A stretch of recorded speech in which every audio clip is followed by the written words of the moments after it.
¿Qué tal? Muy buenas, bienvenidos a su resumen sencillo, rápido e independiente de los mercados financieros. Y ya saben, como siempre, aguarden hasta el final para ver las ideas de inversión. Podríamos decir que esta vez nos podríamos saltar los 5 últimos días de mercado, porque con lo acontecido desde el viernes tendríamos suficiente como para llenar este semanal. No hablamos del Benidorm Fest, no hablamos de lo sucedido en la Liga Española ni en el cumpleaños del camionero más famoso de España. Lo que estamos diciendo es que el protagonismo lo ha vuelto a tener Donald Trump. Desde el viernes empezó a rumorearse el hecho de que podría poner tasas arancelarias a México, Canadá y a China, y finalmente fue el sábado cuando vimos la implementación de tasas arancelarias del 25% para Canadá y México, del 10% para el petróleo de Canadá y para el 10% en China. Ya ven, nuevo ataque contra el resto de países. Y en Europa, ¿qué es lo que tenemos que esperar? Pues que venga contra nosotros, debido a que decía que los europeos le estamos tratando bastante mal a la economía norteamericana. Las reacciones nos han hecho esperar. Hemos visto 3 veces las desviaciones típicas en movimientos de divisas. Estamos viendo caídas de los mercados de renta variable de cerca del 2% o del 1,5%, y estamos viendo represalias por parte de Canadá.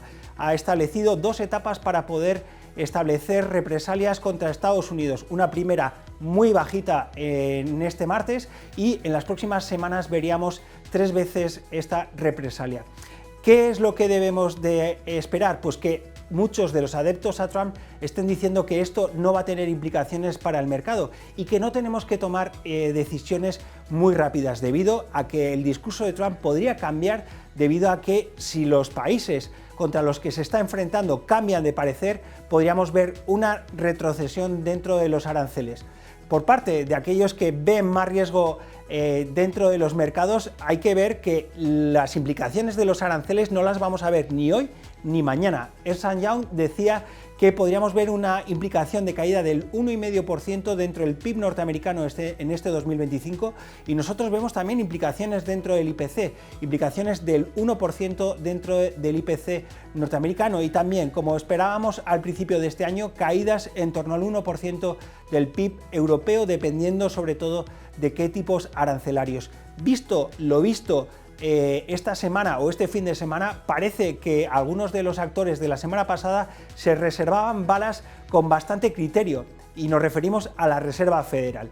La semana pasada los mercados estuvieron totalmente dirigidos por 3 factores. En primer lugar, por los beneficios empresariales; en segundo, por los bancos centrales; y en tercer lugar, por la macro. Centrándonos en los beneficios empresariales, el lunes les hablábamos en este mismo vídeo del efecto DeepSeek. El efecto DeepSeek tuvo un claro impacto el lunes de la semana pasada, con caídas del 17% en Nvidia, con caídas del 3% en el Nasdaq, y hacían que Nvidia acabara la semana con caídas del 16%. Varios resultados empresariales de la semana pasada con tintes optimistas hacían que las bolsas se mantuvieran, como cuáles, como los de Apple y como los de Meta, que se contraponían a los beneficios peores por parte de Microsoft y de Tesla. Así, las bolsas tomaban un buen beneficio a final de la semana, y parece que los que también ayudaron bastante a los mercados de renta variable fueron los bancos centrales. Pues sí, en primer lugar, el Banco Central Europeo rebajó en 25 puntos básicos los tipos de intervención hasta niveles del 2,75%. Lagarde decía que le preocupaba bastante el dinamismo de la economía, y decía que la inflación no estaba subiendo tanto como consecuencia de una minoración en el ritmo de crecimiento de los salarios. En la parte de la Reserva Federal vimos un lío. En primer lugar, un comentario bastante agresivo por parte de la Reserva Federal, pero una comparecencia de Powell en la que decía que existía una falta de entendimiento semántico de lo que habían querido decir, con lo cual esperaban más bajadas de tipos de interés para lo que quedaba de año. Los datos macro conocidos la semana pasada nos hacen pensar que la Fed va a poder tener tiempo para poder rebajar tipos de interés. El PCE Core, esa medida que tanto le gusta a la Reserva Federal, salía en niveles del 2,8%, tercera vez consecutiva que repite niveles, y estamos viendo también cómo el PIB del último trimestre en Estados Unidos estaba creciendo a niveles del 2,3% frente al 2,7% esperado. Aquí destacamos un elemento: ha existido un aumento en el consumo privado como consecuencia de la anticipación de mayores precios por los aranceles. Ya saben que Europa crece a otro ritmo y hemos visto peores ventas minoristas en Alemania, hemos visto un estancamiento en el último trimestre del año por parte del PIB de la eurozona y crecimiento para el 2024 del 0,7% dentro de la eurozona. También en la parte de precios hemos visto un dinamismo que no le debería de gustar mucho al BCE, con un IPC en España que subía hasta niveles del 3%, pero con un dato positivo. La parte subyacente caía hasta niveles del 2,4%.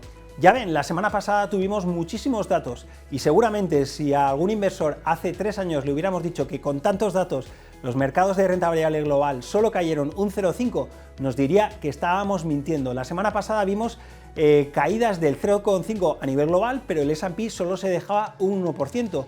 1,35% se dejaba el Nasdaq y un 1,29% subía el Eurostock. Sí, el Eurostock está acumulando una subida anual del 8% y está batiendo, dado el peso value, al sector growth y a toda la renta variable norteamericana. La semana pasada veíamos caídas del 2,85% en el precio del petróleo y subidas del 0,46% dentro de la renta fija. Dentro de las materias primas hacemos especial énfasis en el oro. El oro está aguantando en niveles de 2.800 y estamos viendo cómo sigue haciendo nuevos máximos. ¿Por qué? Porque existe una gran demanda de oro por parte de los inversores norteamericanos antes de que se implementen todos los aranceles en Estados Unidos respecto a Europa. Y es que muchas de las bóvedas de oro en Londres se están quedando casi vacías y está aumentando el tiempo de entrega de este oro como consecuencia de la mayor demanda desde Nueva York de oro. Este es uno de los elementos que está manteniendo el oro y otro de los elementos debería de ser la mayor demanda por parte de los bancos centrales, que no quieren mayor volatilidad en sus reservas, lo que quieren es estabilidad, por eso compran oro frente a otros activos. Ya ven, esta semana tendremos que estar muy atentos a otros elementos, como son el dato del desempleo en Estados Unidos, para el que se espera niveles del 4,1% y creación de 165.000 nuevos puestos de trabajo. Tendremos que estar muy atentos al ISM manufacturero y al ISM de servicios. El manufacturero se espera que suba por encima de niveles de 50 y tendremos que estar muy atentos a los beneficios empresariales. Compañías como Amazon van a sacar resultados y también, dado que hemos aumentado la volatilidad dentro de la inteligencia artificial, tendremos que estar muy atentos a los resultados de compañías como ARM, Qualcomm o algunos de sus competidores para ver si hay mayor demanda dentro del mercado de la inteligencia artificial. Nosotros esta semana pensamos que va a ser muy distinta. Tenemos elementos técnicos que nos hacen pensar que la volatilidad, debido a la eliminación de la gama positiva dentro del mercado, debería de aumentar. La volatilidad debe de ir a más durante esta próxima semana. Ante esto y ante estos elementos arancelarios, les dejamos con dos ideas para poder configurar sus carteras. En primer lugar, dentro de la renta variable directa, British American Tobacco, una compañía que nos ofrece un 35% al alza, y en la parte de fondos de inversión, un fondo de inversión de renta variable global como es el Capital Group New Perspective, un fondo para poder diversificar sus carteras a nivel global. Todas las semanas les hacemos una pregunta, pero esta vez les vamos a describir una realidad para que ustedes recapaciten y vean si la posición es óptima dentro de sus carteras. La semana pasada hemos visto cómo la volatilidad o la correlación de volatilidades dentro de muchos nombres del S&P ha aumentado, y esto nos hace prever que los inversores grandes están aumentando las medidas de riesgo que les dan sus carteras, con lo cual se están volviendo algo cautos. Sin embargo, los inversores minoristas la semana pasada se han lanzado a comprar renta variable. En mínimos han comprado Nvidia, hemos visto compras de 8,1 billones dentro de la renta variable norteamericana y nos hace pensar que tienen una exuberancia. Y les hacemos esa pregunta, o yo al menos me haría esa pregunta: ¿exuberancia? ¿O unos les están sirviendo de contrapartida a los grandes compradores? Como siempre, les deseamos una gran semana de mercados y ya saben, si quieren mantener el pulso a los mercados financieros, tienen una nueva cita aquí la próxima semana de la mano de Beca.